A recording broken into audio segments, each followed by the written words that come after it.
All right, we will open briefly in prayer. Dear Heavenly Father, we thank you for the day today. We thank you for the beauty that you show us through snowfall and just the being able to behold the glory of your creation and be out there among it, especially when we've been cooped up inside so much, to just breathe the air and feel your presence through that.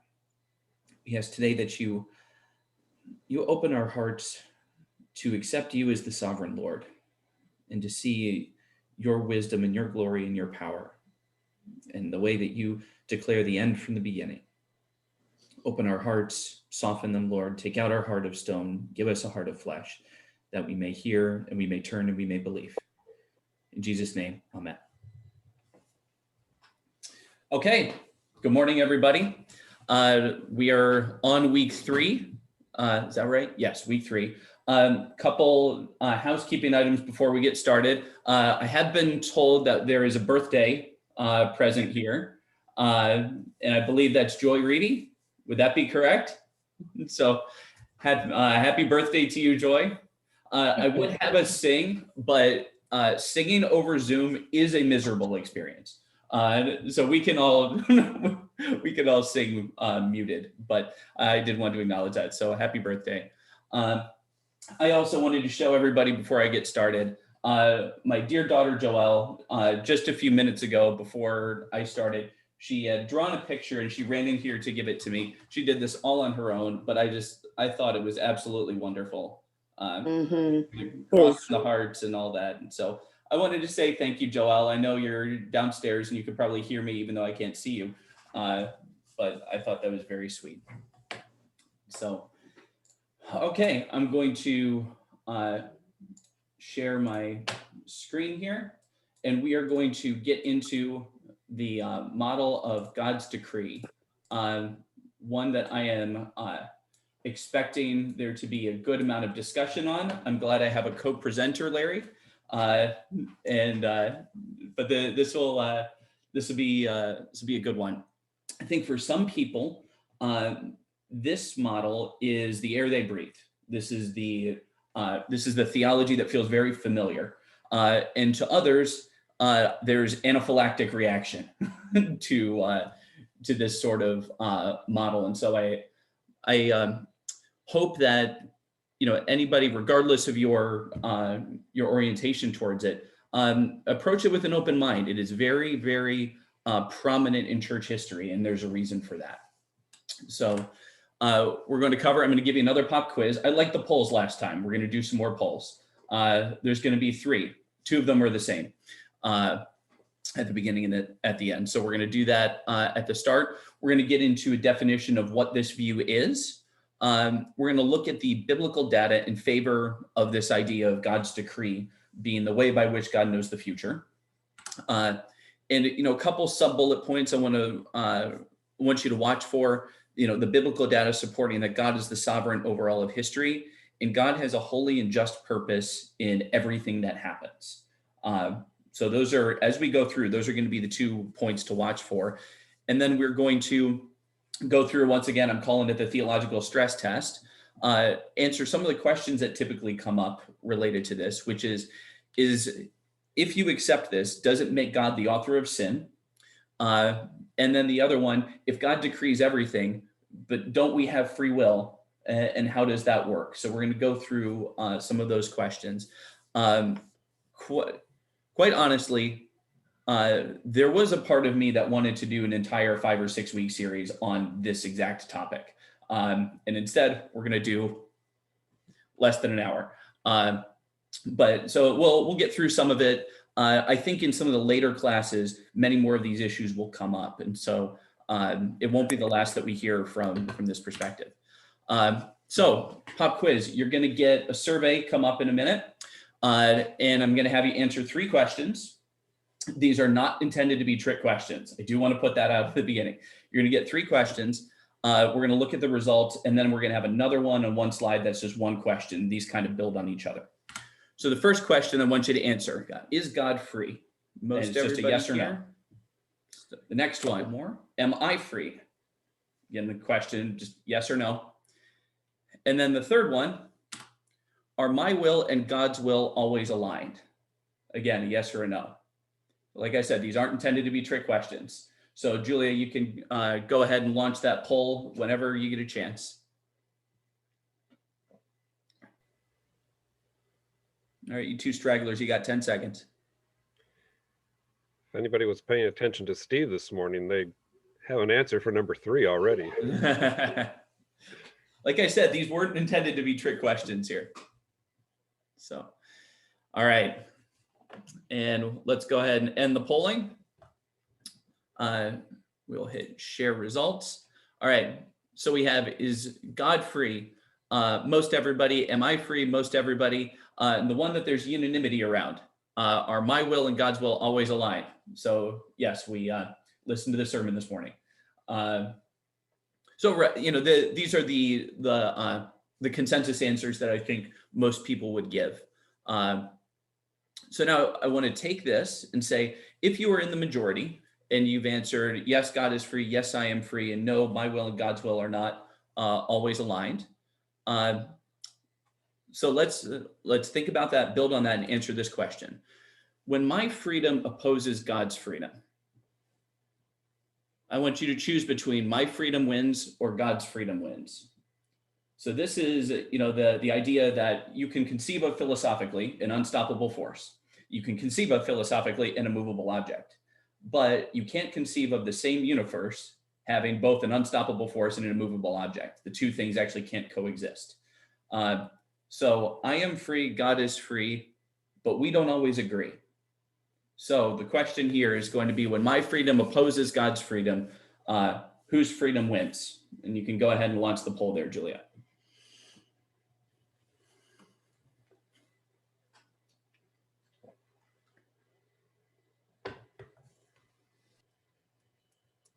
Again, we're almost all in here.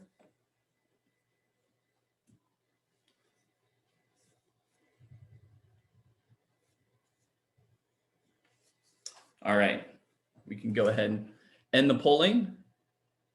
All right, so we have, we can, I think, tell that at least most of us have spent enough time in a Presbyterian church. The traditionally Reformed answer there being the one at the end. And this sort of formulation here is kind of the warm up for thinking about the divine decree view, this sort of deduction of logic that, when who is ultimately sovereign, who is ultimately free? Different theological points of view answered this last question differently, but the Reformed view is going to very emphatically answer that there is nothing else that could be answered other than God's freedom prevails over mine. Mark, you want to chime in? I don't see the reason that there has to be why one always has to win. If I freely choose not to do what God asked me, even though he keeps putting roadblocks in front of roadblocks in front of roadblocks, and I choose not to, I win and I go out of the favor of God, whereas God has the freedom to put those roadblocks up or not. And so I can see that both of us have a winning hand. If I concede to his roadblocks, he wins. If I don't, I win. So there are some embedded assumptions in the formulation that you just gave that the Reformed view wouldn't accept. So in that sort of idea, God is free to influence but not determine. And I think what we'll go through, at least I want to go through the way that this view would formulate its view of providence. And then I think you could re-raise the question at that point after seeing at least how it gets there. So I'll cover some of the differences in the assumptions. But Reformed theologians would disagree with the premise of the question or premise of the statement. Okay, so let's get into the definition of the divine decree view. So we're starting off most of these with God has exhaustive, definite foreknowledge of all future events because God has decreed all future events. So the basis for God's knowledge of the future is God's decision to, in the words of Jean-Luc Picard, make it so, down to the tiniest detail in eternity past. So remember last week we talked about God knew the future because God had a different perspective on time. So God just had this God's eye view and could see everything, the time telescope. This one is God knows the future because God's making the future, and he made the past and is making the present, and everything is part of God's will that is taking place. So whereas last time was sort of a passive taking in, remember we talked about the moment of creation, God then can see all of time and knows all things. In this view, God is actively involved in every single moment. They lean on Colossians 1, the creator and the sustainer of all things. But this is the basis of God's knowledge is God's decree.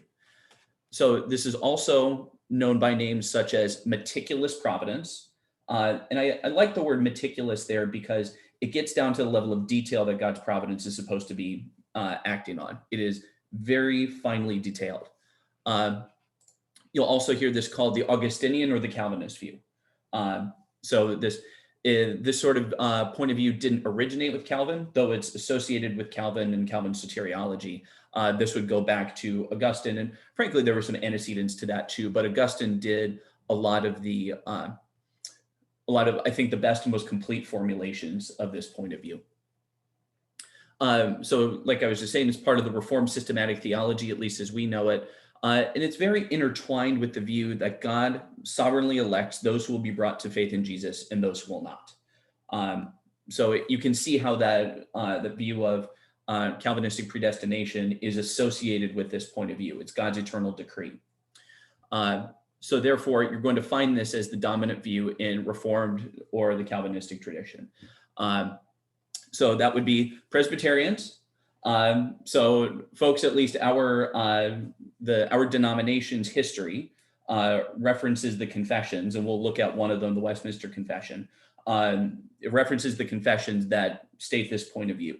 If you go to an Orthodox Presbyterian church, if you go to a church that's Presbyterian Church in America, this is going to be unabashedly, unashamedly what you are going to hear very regularly from the pulpit and from the elders. The PCUSA, which would be the denomination that our congregation is affiliated with, as they are on many things, theological is ambiguous. Historically, they will reference those confessions. Whether or not that's actually lived out in the denomination, I leave for a separate discussion. Other places that you'll see it, pretty much any denomination or any group of people who are going to use the word Reformed in association with them. So if you hear Reformed Baptists or Episcopals or Anglicans who say they're part of the Reformation tradition, that's going to be where this point of view is found. So I want to give a little bit of the history there. Probably the most succinct formulation, at least in church history. This painting right here is a painting of the Congress at Westminster that was trying to come up with the confession for the Presbyterian Church in England, and I think in Scotland too. And the Westminster Confession, which is just an absolutely wonderful document. It is tremendous. I commend you read the whole thing. But this part here is, one that the Reformed folks who are serious about it end up memorizing, just like John 3:16. So of God's eternal decree, this is Article 3 in the Westminster Confession. And it says, God from all eternity did, by the most and holy counsel of his own will, freely and unchangeably ordain whatsoever comes to pass. You may have heard that before. I think we've actually, there have been some sermons where this has been referenced. And then sometimes reading the Old English syntax, I stumble over. Yet so as thereby, neither is God the author of sin, nor is violence offered to the will of the creatures, nor is the liberty or contingency of second causes taken away, but rather established. We'll get into that second part a little bit later. But like that first part right there, God from all eternity, freely and unchangeably ordained whatsoever comes to pass. So God is free, and from eternity past, decreed everything, whatever comes about. So some notable theologians associated with this tradition: Augustine, like we talked about before, Calvin, John Knox, he's the founder of Scottish Presbyterianism, so the theological antecedent of the Presbyterian movement. Jonathan Edwards, probably the greatest religious mind in North America ever. yet to be surpassed and probably won't be. And then some more popular theologians that you've probably heard the names of: Tim Keller, John Piper, R.C. Sproul. All of these people will be very emphatically within this tradition. So a few more quotes just to establish kind of the background here. A quote from Calvin stating it, I think, a bit more plainly than the Westminster Confession. So we also note that we should consider the creation of the world so that we may realize that everything is subject to God and ruled by his will, and that when the world has done what it may, nothing happens other than what God decrees. So there you go. Pretty straightforward from Calvin on that. R.C. Sproul has, I think, a very kind of intense formulation of this. He was the one who was in the pre-work video, or one of the two. So if there's any part of creation outside of God's sovereignty, then God is simply not sovereign. If God is not sovereign, then God is not God. If there is one single molecule in this universe running around loose, totally free of God's sovereignty, then we have no guarantee that a single promise of God will ever be fulfilled. You may agree or disagree with that statement. The point is not to dispute the truth of the matter as much as to say this is the level of providence that this view holds, down to there is not allowed to be a single rogue molecule in the universe outside of God's control. So then we put this one on our spectrum here, down there, as far as you can find in the God's control. I didn't put it on the axis, and there's a reason for that, and we'll get there. But this is pretty much as far on the other side of the spectrum as you could get from what we talked about last week, the very passive knowledge of God, observing what free creatures are doing. This one right here is, again, God's eternal decree working everything out according to the counsel of his will. So in the biblical support, I'm going to go over three kind of ideas here.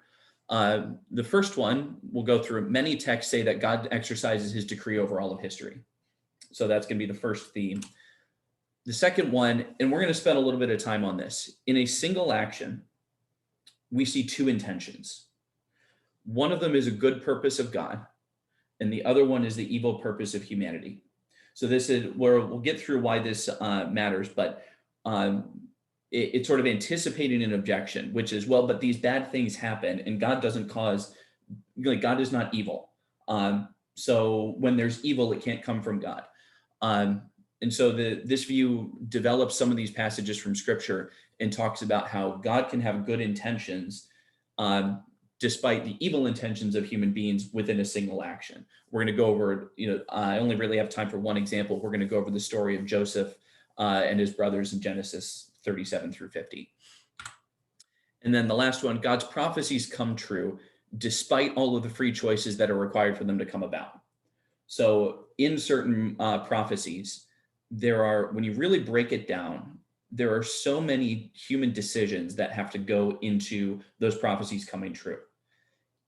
And yet it always happens. And it's an argument saying it's almost impossible for God to know that all of those decisions would actually come together the way they would unless God is causing them. So those are the 3 points. So I'll get into some of these passages here. So this one, we talked about this one in the first week, Isaiah 46, 9 through 10. So, for I am God, there is no other. I am God and there is no one like me, declaring the end from the beginning. And then parallelism here from ancient times, things not yet done, saying my purpose shall stand and I will fulfill my intention. So the things I want to highlight here, purpose and intention. So what's happening in time is part of God's purpose and God's intention. And, God is declaring that end from the beginning. So before all these things have happened, God has an intention and says, my purpose will stand. My intention will come true. That this is all part of God's decree. There's other passages, Psalm 33. Humans make plans and God frustrates their plans, but God makes plans and nobody frustrates his. It's sort of a summary of that psalm. So it's the same sort of idea. Another one here from Job 14:5. A person's days are determined.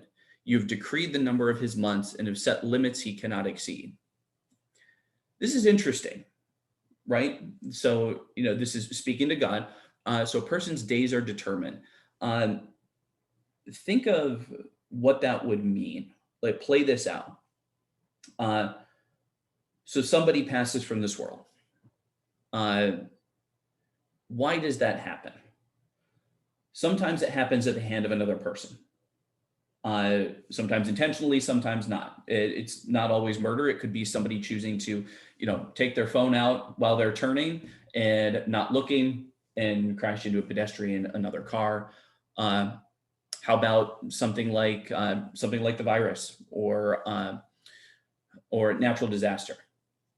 Um, but if you think about those free choices, um, how is it that a person's days are determined if the result of somebody's ultimate passing from the world is due to choices that other people make? Somebody goes in as a drunk driver, for instance. Um, if God has decreed the number of months and set limits one cannot exceed, and a person's days are determined, uh, that involves free choices in many cases, not all cases, but in many cases. Uh, this would say that God is exercising some sort of sovereignty over the decisions that people are making, and that God knows exactly how our life is going to end and has determined the day and the hour.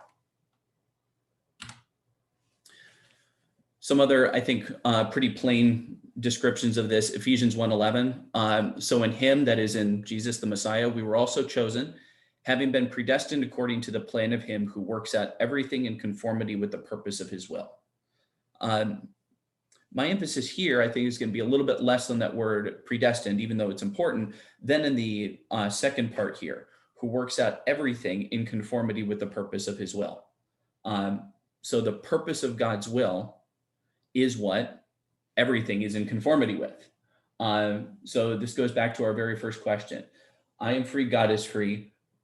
But when my freedom runs against God's freedom, in the Reformed view, and I think there's very strong biblical evidence for this, God's freedom prevails. Everything is worked out according to the purpose or the counsel of his will in some of the older translations. And then Proverbs 16, if you ever get a chance to read through Proverbs 16, I frankly could have put all of Proverbs 16 up here, but I just pulled out a few of them. So to humans belong the plans of the heart, but the answer of the tongue comes from the Lord. Verse 9, in their hearts humans plan their course, but the Lord establishes their steps. And then 33, the lot is cast in the lap, but every decision is from the Lord. There's interesting contrast in here. The first two are about the intentions of people, and yet the outcome ends up being something that is determined by the Lord. So we have motivations and we have feelings and we have plans, but what ends up coming is from God. The last one here is interesting. Remember, casting lots, that's a game of chance. Think about this as like drawing straws or throwing dice. The lot is cast, but every decision is from the Lord. This was something, casting lots was a way that decisions were sometimes made. If you just want to think of it as like the old version of flip a coin. So the lot is cast in the lap, but even the things that appear to be chance, every decision is from the Lord. So once again, trying to say that God is sovereign over human plans. God is sovereign over things that appear to be chaos or random. So that's this first part about the verses that are showing God's exercise of his decree. The second one, I want to go into the story of Joseph and talk about this one action, two intentions idea. So the story of Joseph from Genesis, I've got a whole bunch of notes here that I frankly don't necessarily want to go through. But to give some background on the story, I think we all know it pretty well. But Joseph is the son of Jacob. There's 12 brothers. Joseph is the beloved son. Joseph gets in the Andrew Lloyd Webber version, the Technicolor Dreamcoat. And the brothers are very jealous of Joseph. And so they initially, actually, I will go to one part here. In their jealousy, they initially want to kill him. Like they're very upset at how much more Joseph is loved than they are. They settle on selling him into slavery to some of the Midianites. And skipping over a bit, Joseph ends up in slavery. He ends up in prison. He gains notoriety for his ability to interpret dreams and ends up becoming a vizier of Pharaoh, like one of the top administrators in Egypt, if not even the second in command. Now, he's anticipated a famine, so he's wisely stewarding over Egypt. They're building up a whole bunch of food for 7 years so that when the 7 years famine comes, there is enough food. There's no food for Jacob and his family, so the brothers come to Egypt to get food. Joseph recognizes them. They don't recognize him. He sends them with a bunch of food. They come back later, and eventually, he reveals his identity to them. They go back and get their father, bring him back to Egypt. They live there, and eventually Jacob dies. And after Jacob's death, the brothers are fearing that Joseph is going to turn on them, that he's going to repay them for the treachery that they did to him when he was young. And so they fall before him, we are your servants, or we are your slaves. I can't remember exactly what. He replies with the famous line some of you may well know. As for you, you meant evil against me, but God meant it for good in order to bring about this present result, to preserve many people alive. So the sort of very famous, almost conclusion of the book of Genesis. And I want to point out the words here, the meant. You meant evil against me. God meant it for good. So there's an action, but two intentions. On the part of the brothers, evil. On the part of God, good. And for what purpose in particular? In order to bring about this present result, to preserve many people alive. So God had an intention, and one of the things that I think we realize this, but we need to remind ourselves of the way God acts in the world is there's not a lot of divine zapping going on. God doesn't just zap things into existence or zap things out of existence. God works through human beings. That's very clear from Genesis 1, 2, and 3. That's our role. We are God's imagers in the world. We are the stewards of the world. We are the ones through whom God is working and to bring the blessing to the world. God works through people to make things happen. And so to bring about this present result, God's way of preserving many people alive isn't to have a magic cloud that comes over Egypt that somehow just keeps people alive despite the fact that there's no food. It's to have Joseph, the wise administrator, go through all of this and end up in a position of authority in Egypt to then wisely steward over that. So God meant the selling of Joseph into slavery for a particular purpose, using the evil intentions of his brothers in order to make that happen. So the same action, selling Joseph into slavery and lying to Jacob about the fate of his son, had two motives. On the part of the brothers, evil, and on the part of God, good, to put Joseph in the place as the means to end this end the famine, or at least have enough food to bring people through that, and then bring in Jacob's family to Egypt for the next part of the divine drama. One thing I want to point out before I go on to the next one. Remember, the brothers wanted to kill him, and they settled on selling him into slavery.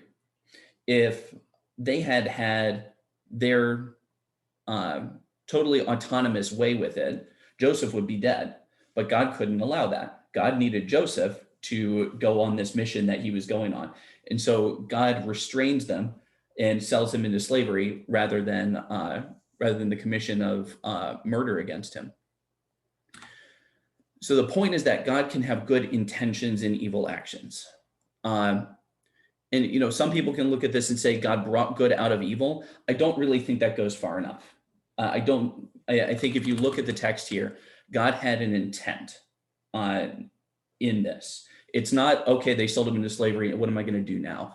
That's not what the text says. You got to deal with the text as written. God meant it. God had an intention in order to bring about this present result to preserve many people alive.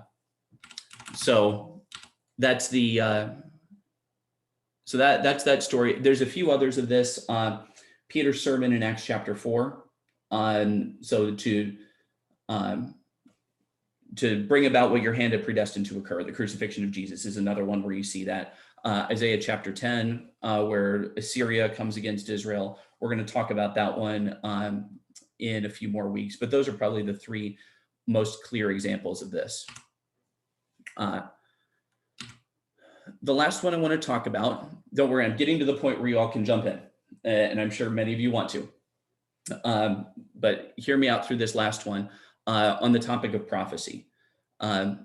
So going back, we talked about this one in the first one. This is Peter's denial of Jesus, right? We're going to rewind, and they're in the upper room. Actually, fast forward. It was a rewind when I actually had the Acts chapter 4:1 in here, but I deleted that for time. So this is fast forward. They're in the upper room, and they're getting ready to go out on the evening where Jesus is ultimately turned over to the authorities.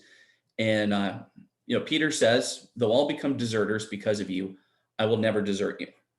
Jesus said to him, truly, I tell you, this very night before the cock crows, you will deny me 3 times. And Peter said to him, even though I must die with you, I will not deny you. We all know this story very well. Who is right? Jesus was right. Peter then, not too long later, Peter does in fact deny Jesus 3 times.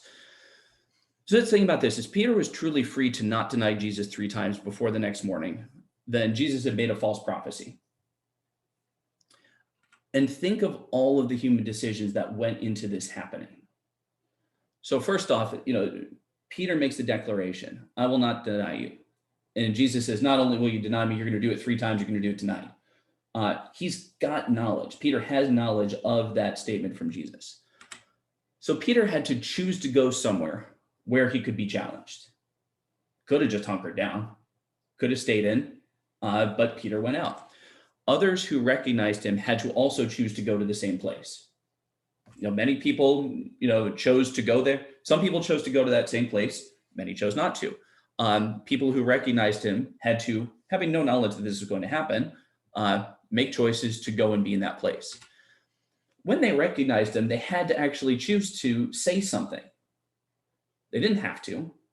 Imagine all of these as actually being free decisions. Like truly, each one of them can autonomously choose A or not A in each situation.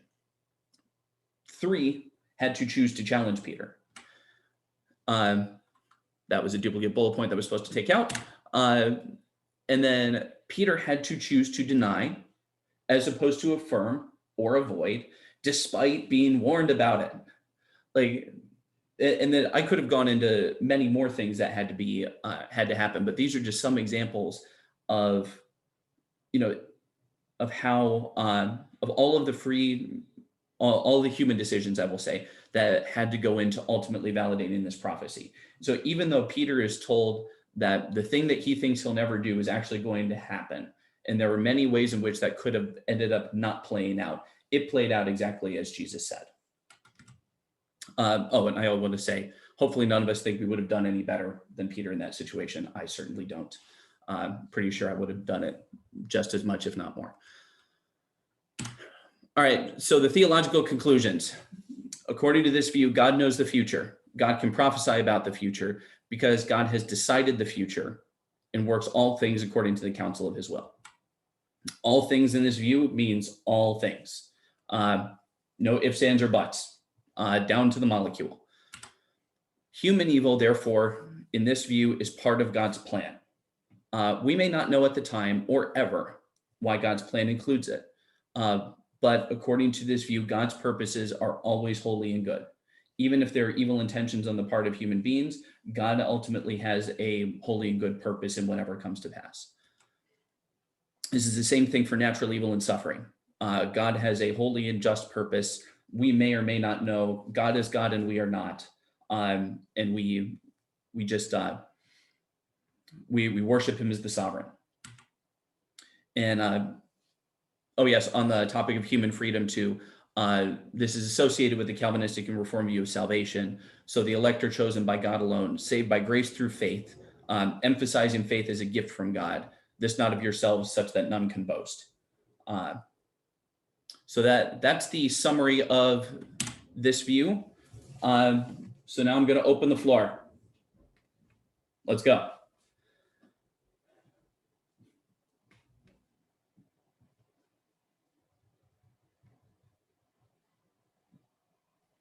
You're up, Joy. Yeah, so so it appears that you don't consider free will to be part of God's holy and just purpose. Is that true? I mean, it seems like part of saying that God is sovereign is saying that God can allow us free will, right? And can choose to allow us to face the consequences of our choices. Or, I mean, so when you talk about like everything contributes, however you said it, to the just and holy purposes of God, why discount free will as part of the just and holy purposes of God? So it's a good question. There's a few responses. There's a few slides that'll get into this too later if we get to them, but we may not. So I'll at least give some of the answer right now. There is a difference between there's a difference philosophically, and the Reformed will go heavy on this. And Jonathan Edwards has in his book, The Freedom of the Will, he has a whole section on this particular idea. There's a difference between free will and free choice. And so people make decisions that are based on their motivations, their impetuses, their interests, who they are by nature. But what are we by nature? And so in this point of view, there's going to be a lot of emphasis on, I'll use the summary from the Reformed theology, total depravity, the radical corruption of the will, that we are by nature haters of God, that none of us, we are not autonomous. We don't really have a neutral will. There's not any such thing as a neutral will. And that unless we are restored, our free choices are we're not going to be as bad as we could possibly be in every circumstance, but we are not able to live a life that is pleasing to God. And we are not really able to choose the things that are godly because our motivations are fundamentally corrupt. So even though we make free choices, and the Reformed view, I don't think, at least I would say, the reason why I give a little bit of room, and I didn't put it all the way on the axis, I give it a little bit of room for human freedom is because, we know that we make free choices all the time. That's our experience of our lives. But our choices are constrained. This is now Edwards' formulation. They're constrained by the options presented to it by the will. A good example would be, you ever have like thoughts just pop in there, things that you don't want? You're like, I don't know where that came from. That's like, oh, that's nasty. Or your dreams, or the things that you're interested in or not interested in. Everybody's kind of different. There's a sense in which, Carl Jung would put it like, we are not masters in our own house. We are fundamentally sinful. And so you're not master in your own house. No, Chuck. Oh, sorry, I forgot that I'm not on mute. Well, I can help you with that. So anyway, I know that's kind of a verbose explanation there, Joy, but the way the Reformed would respond is it's God's decision to regenerate somebody, to take out their heart of stone, to give them a heart of flesh, is actually the thing that enables freedom and enables a true relationship. Because up to that point, we're just so fundamentally sinful that we're going to only operate within those constraints.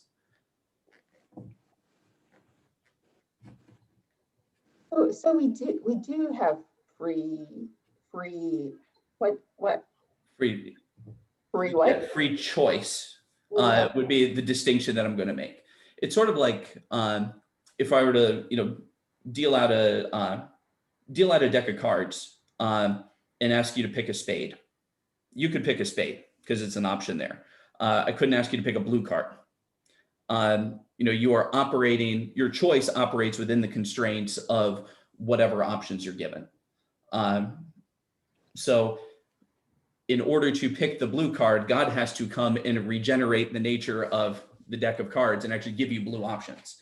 I wouldn't say, and some reformed might disagree with me on this. I wouldn't say there's zero freedom. I would actually say, though, that God is constantly also restraining the evil of human beings, and that we're not as bad as we would otherwise be. And thank God for that.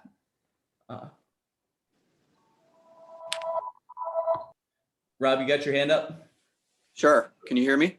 You can? Okay. So I'll just throw it out there. I don't know what I think about what I'm about to say. It seems to me that the entire framework of juxtaposing simple foreknowledge versus God's decree is itself wrong. And the reason is, as we've talked about, if you can know every, not just molecule, but, subatomic particles, its state at any given time, you can predict everything that's going to happen going forward. If God stands outside time, he doesn't need to predict, he can just see. But there is no version of theology in which God was not the creator. Mm-hmm. And, so if he created all of this from, at the time of creation, he set it in place in a way that he could see what was going to happen, or can see what is happening throughout time. In which case that is, potentially God's decree. And then, all of those sources you just cited, talking about, God had the plan and decreed it, and we're just playing it out, works whether there is simple foreknowledge or something else. So I actually have a lot of sympathy with that perspective, which is that in all but one, so next week there will actually be a theology that will stipulate something slightly different than this. But in the simple foreknowledge view, in the Molinist view, and in this view, God has to at least tacitly approve of everything that's happening, because God is the creator, and God knew, and God was powerful enough to do something about it, but God didn't. The things that are happening, whether we like them or not, or think they should happen or not, they are happening. And so every viewpoint has to answer that situation. And so I think this is maybe it's slightly different, but a reformulation of what you're saying, that even in this simple foreknowledge view, God did choose to send Jesus, did choose to incarnate and come into creation. You can look biblically and see the points in which God did intervene in time for a particular purpose. The altars for Elijah and the prophets of Baal, for instance. So everything ultimately does have to play out with at least the tacit approval, or at worst deliberate indifference of God, if not the affirmative approval. And the differences then are, in this case, it's the affirmative action of God. Yeah, well, so let me pose what I think is the same question a different way, which is the practical disagreement amongst these frameworks really the extent to which God is affirmatively intervening on an ongoing basis? I think so. I think what you find is the simple foreknowledge view would say that it is mostly lack of action. The defined decree view would say everything is an action of God. The middle knowledge view would say God had a single act of creation, which was to actualize all of the events that would ultimately take place. So it'd be kind of in the middle. The open view of God, which we'll talk about next week, will disagree in one place, which is very fundamental, which is that in the open view, there is no future to know. Therefore, God cannot know it. And so that's an entirely different model of how this all takes place. But yes, Rob, I think that's a fine formulation on where the distinction actually lies between these. Nancy, you are muted, Nancy. How does this causal action of God, the affirm, and those are kind of words you continue to use. How does that relate to the idea of allowing instead of affirming? That's a good point. And I have a couple slides on this as well. I think so I'm going to go back to what I was saying before about the fundamental corruption of the human nature, and say that what I think you see happening a fair amount in scripture is when you see things like, nastiness break through, it's because God doesn't have a gun at somebody's back saying, okay, they're like, I don't want to sin, I don't want to do something bad, and God's like, yes, you will. Like, that's not how it goes. It's actually the lifting of the hand of restraint for a particular purpose. So, for instance, in the case of Joseph's brothers, their desire was to murder. And God said, I'm going to lift the restraint a little bit to let you act out, to get him into slavery, to send him to Egypt. I'm not going to let you go as far as you want to go. Assyria, in Isaiah chapter 10, that we'll get to in a couple of weeks, Assyria wants to completely destroy Israel and has this haughty, because they want to be the most powerful, country in the world. God lets them through a bit for the sake of punishing Israel, but not to completely obliterate. And so I think that paradigm, Nancy, that you're talking about allowing, is probably the more theologically accurate way of thinking about how this practically works out. God lets, every now and then, for a particular purpose, God lets the hand of restraint off, and things go through, and that's, we get to glimpse just how bad it would be if God weren't extending grace to us all the time, and we can be ever more thankful that he does. One more question. Yep. And then Chuck and then Mark. Yeah, so this whole particular theory where God determines everything in advance for his own purposes, particularly the part about choosing him and becoming a believer, what's the point? What's the point of making any sort of decision on who believes or not if we have no choice about whether we believe? So this is good. The principle, again, of the fundamental fallen, corrupted nature of the human will is that the only way you could possibly make such a choice is if God actually comes in and changes your heart of stone and gives you a heart of flesh. And so the point would be, oops, I lost my screen share. That's probably okay for this particular moment. But the point of it is that, you are given the gift of faith, and you are given a regenerated heart. The new heart is created in you, and then you can actually live into the way that God wants you to live, in the way that you're created to be as a human. So he's condemning all the other people. I think the way to think about that, there's a couple of responses I think would be given. The first is any system that's not a universalist system has to contend with that. The question is, because God could save everybody. There's the option, this is sort of from the video, God could save everybody, God could save nobody, God could save somebody. And unless you take the God saves everybody view, then you have to contend with this problem. Why are there some rather than others? And so in this model, I think a lot of the discussion goes back down to the understanding of what does it actually mean to be a fallen human being, and it's seen as the affirmative act of God to redeem people from what would otherwise be the fate of condemnation. And I can tell you that I think this is Narcy Sproullism, but the sinner in hell would very gladly have his free will violated to get him out of that place. So if the alternative is a free will theory, I can say that if I was, suffering in hell and I was given the option, we could rewind this and you could, have your autonomous will violated. I'd be like, please, do whatever, save me from myself. But I think it all goes back to what's our fundamental view of a human being? Are we autonomous autonomous? Are we a law unto ourselves? Do we actually, are we neutral, or are we fundamentally corrupt? And what do they do with the verse that says, it is my will, it is not my will that anyone perish, or it is my will that no one perishes? Yeah, but I'll come to eternal life, right? Yeah. So yeah, the first answer, that's 2 Peter 3:9. The first answer would be, but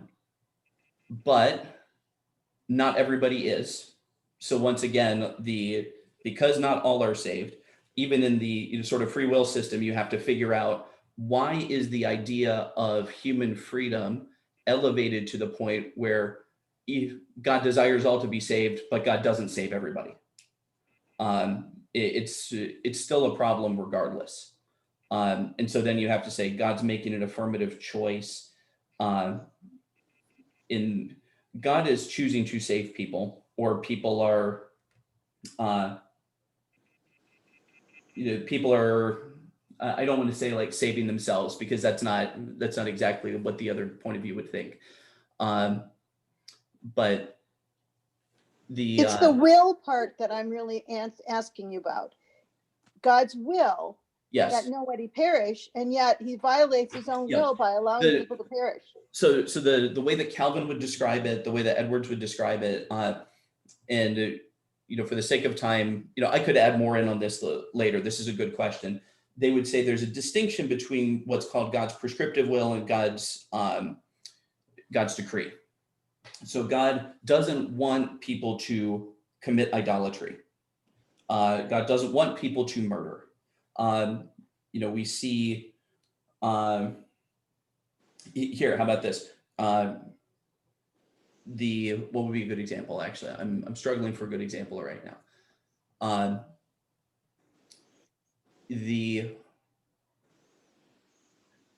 There's a whole bunch of things that God doesn't want to happen.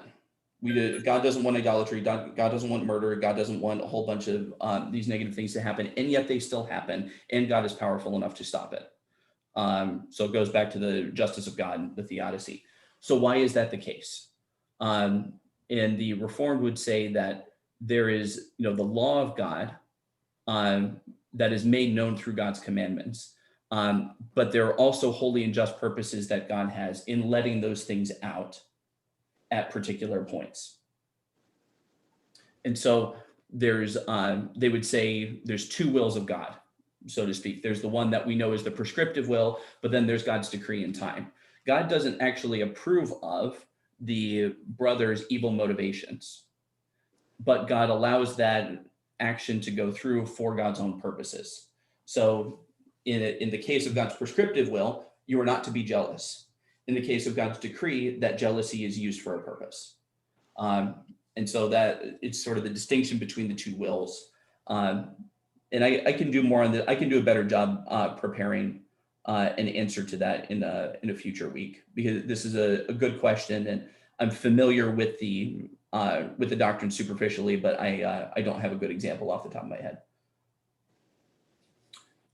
Chuck, you want to get in, and then Mark? Brings up a couple of things for me. One is, it's always been helpful for me to think of everything passes through God's hands. Mm-hmm. That visualization makes it good for me. The other thing is that we're coming into an age of artificial intelligence, and all artificial intelligence is asking all those if then do this, and it's like giving God he's the ultimate super intelligence.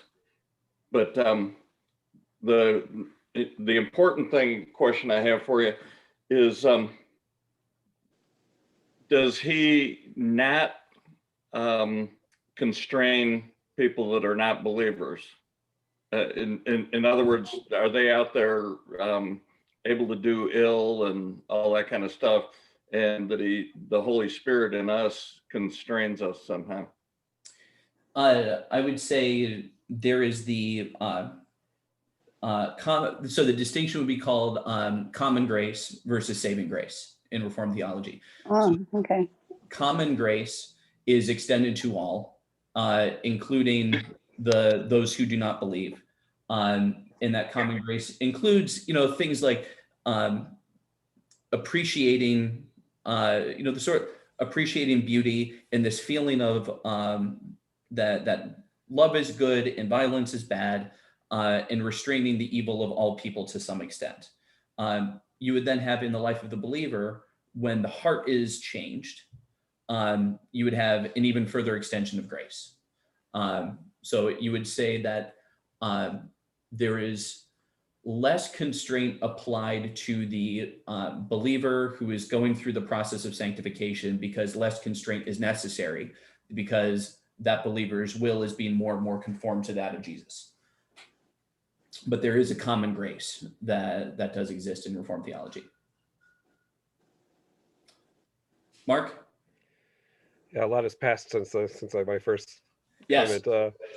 But anyway, in terms of Joseph and his brothers, Yep. and the way that a good parent knows his children, or my wife knows me, even with Peter, he knows how we're going to behave, and what's going to when the rubber hits the road. Yep. How are we going to react?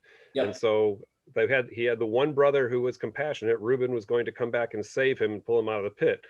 So Yep. whether God restrained the thought, but throughout that whole account there's so many things. If we don't bring Benjamin back, you can have my first two sons and Yep. murder them. So there's a lot of overreaction. So I think the overreaction to kill him was tempered after they just, through their own natural, identities or who they are, and Reuben sticking up for him and wanting to come back. So whether God released it or they overreacted and then came back. But anyway, that was one thing. But in terms of, so God knows us and knows how we're going to behave and how the other people are, like a good parent would. And then some of the things of why he allows the evil to happen, and that is, it helps us to learn things that we probably would not. The compassion. When somebody chooses to become a follower of God and God pulls them out of the pit that they are, they become much more compassionate. They understand, they can go out and help they're more sympathetic and know where you've been, so they can go and open their own ministries to help those people who have lost a child or lost a husband and all that sort of stuff. So I think that is really a big help in our sanctification, and learning about what God is like, to have evil things or bad things happen to us, and helps us grow. And then there was something I was writing down. The destroying of Israel being held back, and because he was just teaching them a lesson. Whereas in the beginning, Canaan, the land of Canaan, was so horrible that the Jews were supposed to go in and destroy them all, and they stopped on their own behalf, not because God. So he was trying to get rid of the evil, and we blew it. And then Assyria was trying to get rid of all the evil of Jews, and God restrained him from destroying his, leaving the remnant and all that kind of stuff. So yeah. Can I stop you at that part though? Remember what happened when they didn't drive the Canaanites out completely, right? Yeah, they Good came back. judges happened. Yeah. I'm just saying that was a human choice to stop, and God allowed that human choice to happen. And I don't know, Mark, if I actually disagree with anything you just said. Okay. Or oops, I just showed my hand. The Reformed view would disagree with anything that you just said. Okay. I might as well, be out there and say, if you had to pin me down to any one of these four views, your present correspondent would subscribe to this one. So in the Geek Out video that I'm going to send, I did that last week, sort of a 10-15 minute bonus video. I have an introduction to Reformed theology in there. I don't know, Mark, if I disagree with anything you just said. I think I just have a different theological description of what happened. So God allowing certain people to make those decisions, that is the mechanism by which I think it happens. Knowing that Reuben would be a certain way, absolutely, like God realizes when God places restraint or lifts restraint, God knows the will that he's operating with, and knows how to apply that in the way to apply that pressure to get the particular outcome. And then, so the question then of why God would allow the Israelites to not drive the Canaanites out, even when they were told to drive the Canaanites out, I think, this is Ryan theology. This isn't Reformed theology, and so I could be totally wrong. And I'm kind of well, maybe it's also Reformed theology. I don't know. I'm shooting from the hip. That's what I'm saying. When I look at the story of Israel, and I see what God allowed to happen in the consistent rebellion, in the consistent coming back to them, it gives me a whole lot more hope that God will be patient with me because of how patient God was with Israel over and over and over. And then sometimes I do bad things where I'm like, at least I'm not as bad as them. And then I have to discipline myself and be like, no, shame on you. But you know, it gives me the hope in seeing the divine drama, the epic of history, and how we're supposed to understand that. So that's part of the way that is a way in which I see it could be taking place. And someone could come up with a better explanation as to why that took place. The battle is truly waged on, you know, when you go to these texts, and then when you go to next week's texts, about how it didn't even enter my mind, and that's not what I intended. Some, you know, things where it seems as if God doesn't know what's going to happen or is truly surprised. That's, I think, where the theological argument is, because there's a reason that these systems survive is because they have explanatory power when applied to a particular passage. So it's just which ones can ultimately hold up. Kevin, I see your hand up. Very briefly, as I'm listening, you know, today and in past weeks, I tend to think about the word agency and who has agency or the ability to act in a situation. And I think I'm struggling with the question whether I have any agency or whether only God has agency. He's the only agency in the universe.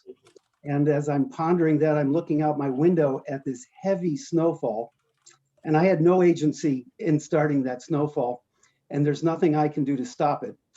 I can go out and shovel, which I did do earlier today, and I'm probably going to go out and shovel again when this class is over. And I think that's a decision that I have to make. I'm really not sure if I'm going to do it or not, or if I'm just going to decide to bag it because I'm too lazy. But God knows whether I will do it or not. And how does he know how I'm going to choose to exercise my agency? Or maybe does he know how I'm going to obey my boss, my wife, as her agent and go out and shovel the driveway?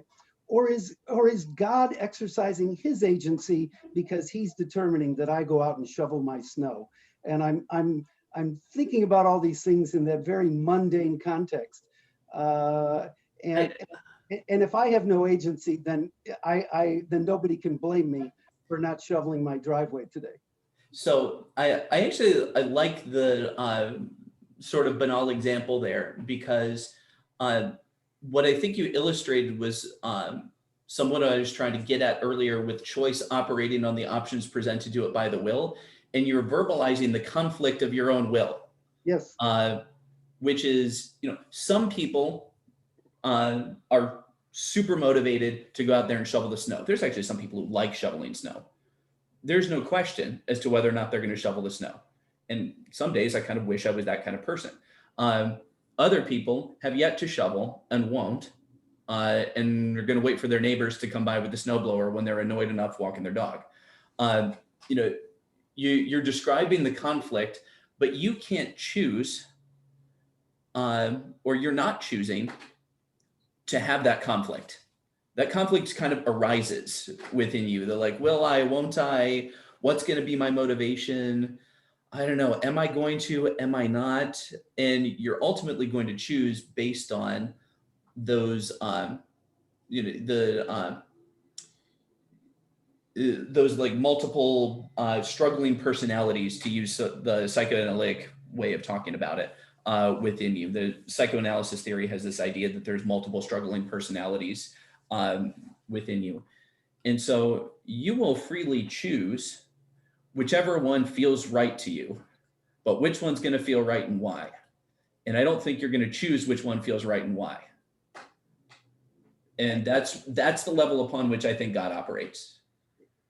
And just sort of one last thought on it. I don't know how I can work my way through this intellectually, philosophically, theologically about this question of agency, but I know somewhere in my gut, I don't want to live in a world where I don't have any agency. Mm-hmm.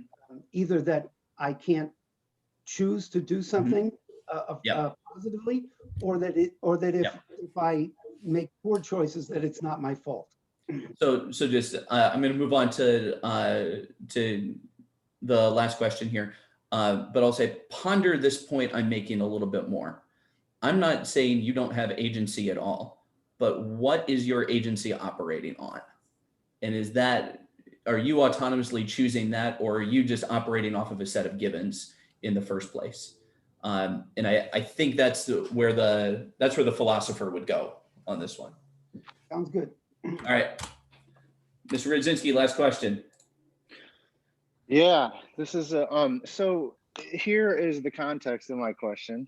I Yep. work for Young Life, and Yep. Young Life believes simply that if you believe in Jesus, Yep. then you'll be saved. Yep. And kind of working closely with a lot of different churches and religious organizations and other organizations, one of the big kind of times where theology has caused us to have to part ways with a group was when they said that you believe that if you believe in Jesus, you'll be saved. We believe that salvation comes through the sacraments and God chooses who he saves. Mhm. And so you can't do Young Life within the group, the community group that we're a part of. So leave that there. So kind of giving my life to Christian ministry and kind of knowing that having kind of the idea that kids need to believe in Jesus to be saved, and knowing that I've give my life 3-4 years a pop to kids' lives, Mhm. and seeing that sometimes relationships never get to a place where you even begin to talk about Mhm. salvation and what that even means. Mhm. And so like in my own study, like we kind of define, here's the question. We define, as Christians, we define hell as eternal separation from God. In essence, hell is a place where God isn't. And when I read the Bible in my own studies, apart from kind of commentary and everything, the Mhm. question I always ask myself is, if we as Christians believe so much that hell is a place where God isn't, in my reading of the Bible, the only two places in the Bible that actually narrate hell as an actual place where there's something going on there, the way that the gospel stories are talking about an actual place, is if you believe in the book of Jonah and you believe that that was real, hell is the belly of the whale and God is there talking to Jonah. And then later in Peter, the only other place that I read about hell as being an actual place is when Jesus dies on the cross. He goes and ministers to the people that are still in prison from Noah's time. And so the question is, why are we so adamant about saying that you have this period of time in your life where you can choose salvation, and then once that life is over, you're done? But yet there's two compelling stories in the Bible that talk about God chasing people into hell. So, okay. There's first thing I'll say is I can send you. I did last season. I did a whole class on the doctrine of hell, both from the Old Testament and the New Testament. I think there are a couple other references. I think Jesus gives some as well when he's talking about Gehenna. But to answer your question specifically, I'll say this. I'll answer it with another, well, I'll bring up another question and try and answer them somewhat similarly. There's also the question of those who are not able to choose. So people who die in infancy, or people who maybe have mental faculties that never get them to the point where they could even comprehend the choice that they're being offered. What does God do with those people? And the answer that I will give is God can do whatever God wants, and however God wants to. If God is truly sovereign, we're given a glimpse into the way that God operates within this life, and we are told to go evangelize. We're told to go bring the kingdom of God to the world. And as far as the question of, what happens to those who either don't or can't believe, I believe God can do with them whatever God wishes to do. It does not depend upon man's desire or effort, but on the God who shows mercy. As my wife just reminded me of just now in the chat, which I thank her. Thank her for. Now you know that actually how the magic is done behind the scenes. But yeah, I think there's a lot to unpack in that question, but I think my short answer is going to be God is God and I am not, and God can sovereignly do whatever God wishes to do for the salvation of whomever God wishes.